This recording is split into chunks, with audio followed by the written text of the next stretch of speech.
don't really see this kind of behavior in a law firm ever. I get a feeling that this might be about to change. There we go. Very accurate. Yeah. Hey guys, welcome back to our channel. If you're new here, I'm Em. And I'm Lloyd. And we're two former corporate lawyers based in Hong Kong. Today, we're back to react to episode 3 of Partner Track, Netflix's new hit show. And if you happen to miss the first 2 episodes, we'll link to them in the description below. So without further ado, let's get into it.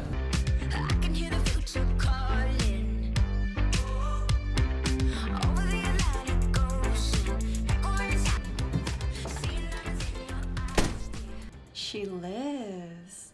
What? You haven't been here in days. So I mean, right off the bat, it does sort of feel like this show is getting more dramatized by the 3rd episode already. If you were in a new relationship and you didn't go home for, even like a few days, I sort of feel like that'd be very difficult work-wise, especially given that she's on an active deal right now. Like, this is what I'm thinking about. I'm like getting anxious just like thinking about the email she must be receiving.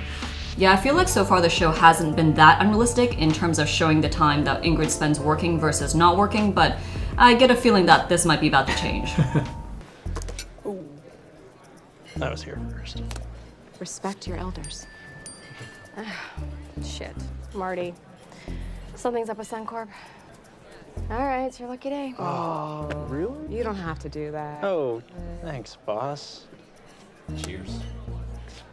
This paralegal is like the most useless person in the whole show. I mean, if you had a junior that was acting like that, I mean, even though it suggested that he was hired because of nepotism, that would still be incredibly egregious. Like, I don't think I've ever seen a paralegal or intern or anyone junior act like that before. Also, I feel like we really haven't seen him actually do anything on this show yet work-wise, so I'm curious to see if that will improve or we're just gonna see more of this. Definitely, you don't really see this kind of behavior in a law firm ever, so I would say that's pretty unrealistic. Men's getting cold feet. Ted's worried they're gonna pull out of the deal. Apparently they're talking to Bradburn Energy. Doesn't make any sense, but no one at Min will talk to Ted's team. So I want you to pay a visit to their GC, Carter Min. I'm on it. They moved their HQ to some wind farm upstate. It's part of the pivot to renewable energy initiatives. Take my car and take Murphy. I want him up to speed. You got it, Marty.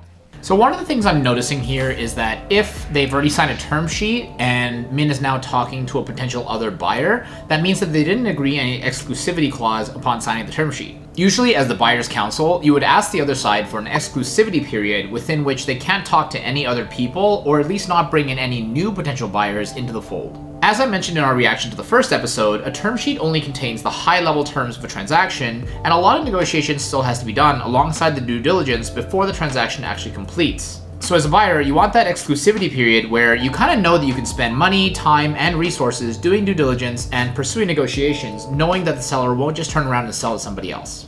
Sure, Hunter. I'll trade my kicker for a solid RB2. Please tell me you have a change of clothes. Yeah. Switch to this, lose the tie. What's this about? We're pitching to the hottest underground fashion label in town, and you're dressed like a dollar store American Psycho. I put myself way out on the limb with Raymond, and if I don't pull this off, I am screwed. I got you, man. I'm trying to be an asshole here. Okay, something I'm noticing here that's super unrealistic is that no one's desk seems to have any computer monitors on them. In an actual law firm, everyone will have at least 1 monitor on their desks, if not 2, because most of our work is done on the computer. So we go down there and Brookie's on the beach with her like guru or whatever, just like stark naked. And like, I don't mean to be a prude, right? Like we've all been naked on the beach, but it's just like grooming issues. Can I just stop you right there for a second? Yeah. It's not that I'm not loving this story, but we've been talking for a while, so I feel obligated to remind you, I'm a lawyer. I bill by the hour. And my rate, it's pretty steep. Do you have a legal question? So this reminder to the client that you are a lawyer and that you do bill by the hour is pretty realistic. When I worked as a family lawyer before, understandably, it's quite a personal situation like here, so the clients would sometimes go on for quite a long period of time about their personal problems. And while you do want to hear the client out as a lawyer, you also do at some point need to remind them that you are billing for that time, because if they went on for a really long time and then later they got the bill at the end of the month, they would be like, oh, like what is this? So you're just trying to avoid that problem by reminding them. I'll call you if I need backup. Make yourself comfortable, Murph. Hi, I'm Ingrid Young with Parsons, Valentine and Hunt. I was wondering if I might speak with Carter Min. I'm afraid it's urgent. So I know that she's here to see the general counsel of the company, but it's worth mentioning that if they had appointed their own lawyers, then it would be extremely unethical for the lawyers from one side to go speak to the opposite company on the other side without their lawyers present.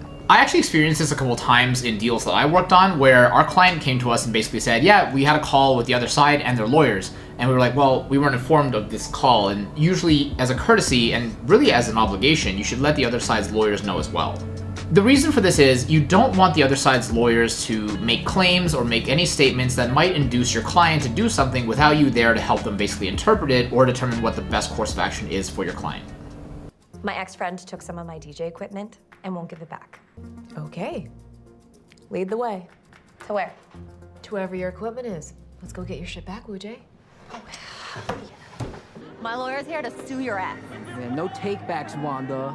You traded me this mixer fair and square. That acid you traded me was totally fake. I ate all the tabs in one sitting and it did nothing. Yo, what's she gonna do? Call a judge? If you induced my client to engage in trade by making false representations, then any agreement you reached is void. However, if you insist that no misrepresentations were made, and the acid you traded her was real, then I have some friends at the DEA who would be super interested in talking to you. Fine. You can have your shit back as soon as my set is over. Splendid. Okay, so there's a couple things going on here. As a lawyer, you would never actually go to court and basically say that there was a valid contract between your client and another party where a mixer was traded for drugs and the drugs ended up being fake. That said, you will at times threaten legal action as a lawyer even though you have no intention of actually taking the case to court. Yeah, so assuming that Rachel is properly acting on behalf of Wu Jay as her lawyer, there's technically no reason why she can't threaten legal action the way she has here. When I worked as a litigation lawyer before, the first step that we always took was to threaten legal action before we actually took any, if it was even needed. So when I was practicing, we actually recommended that our clients send letters to the other side of a transaction, basically threatening legal action if they didn't comply with the terms of the letter, even though the client kind of had no intention to sue because that process takes a long time, it's not certain that you'll win, and it can be very, very expensive. Do you really know people at the DEA? No, of course not. It's called bluffing. It's like 80% of my job. There we go. Very accurate. Yeah. Between you and me, I'm not the one holding up the deal. That's all Z. Look, maybe if you talk to him, you can change his mind. But you're the attorney. Without you present, I... Boom. Just sent you a waiver. So that's that point about not being able to speak to someone without their lawyer present. If they are representing themselves on a transaction like this, which would be incredibly uncommon for a $2.9 billion deal, then yes, the lawyer or the general counsel in this case would need to be present. Welcome. I'm Tyler Robinson. We are so excited to be meeting with you. There it is. Picked this up from your client's flagship, from their new line, which is odd because that print is from my old line. Why else come here today? My man, I'm only here because I cannot resist a good venue. Are we streaming live? Yes, girl. Oh, look at that. Look at her. Look at her. Look at her. Oh.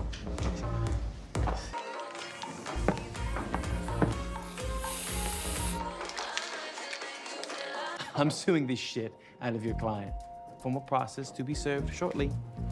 This is a motion for sanctions. Based on your conduct today, I'll be filing it the instant your complaint comes through. Should really get you up on the right foot with the court. Couple things here. First off, there is no way in hell he drafted a document that quickly. I mean, we do work off of precedents as lawyers, but there's no way he could do it that quickly while the guy is doing his performative thing in the office. Also, as a matter of practice, you would never give someone a heads up before serving them with a document. By giving them a heads up, you're giving them extra time to prepare to defend the claim, which no one ever really does, which is why, in practice, you just don't do this. There was an incident at your pitch today? Valdo is colorful. Clean up your mess, Robinson. I want this handled quietly. If this is your idea for a win for our team, I'm not impressed.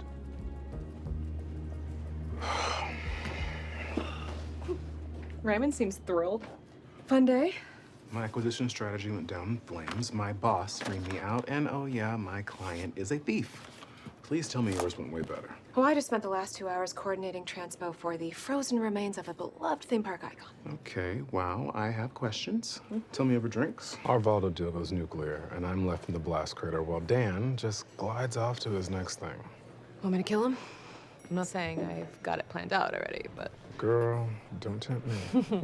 Yeah, so I think it's just worth mentioning that Tyler probably wouldn't be having such a chill time at drinks if this whole thing was going on with his client. I mean, It's super stressful and anxiety-inducing, actually, when stuff like this is going on because you have a lot of fires that you need to potentially put out. I think there's this depiction that lawyers have a really nice lifestyle and that they're hanging out, sort of going to parties during the day and drinking in the office and stuff, all for work. And while that can happen from time to time, I mean, there are work drinks, sometimes you get pulled out for something fun, it doesn't really happen all that often. So this definitely isn't an accurate representation of how things ordinarily are. What happened? You overloaded the dishwasher. A spatula fell on the heating element, which started a small fire, which set off the sprinklers. I'd say we're looking at 4 to 6 weeks of repairs. Come stay with me. Like live with you? Not live with me, but yeah.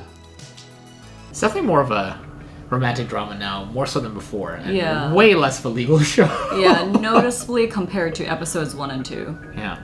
So as always, guys, if you enjoyed the video, please leave a like and let us know in the comments if you'd like to see more. With the way things are going, we might start grouping episodes together so that we actually make more legal commentary, but yeah, let us know. Are you still kind of upset? No. Oh. Oh my god! That is so sweet. Oh. Thank you. That's super sweet. Yeah.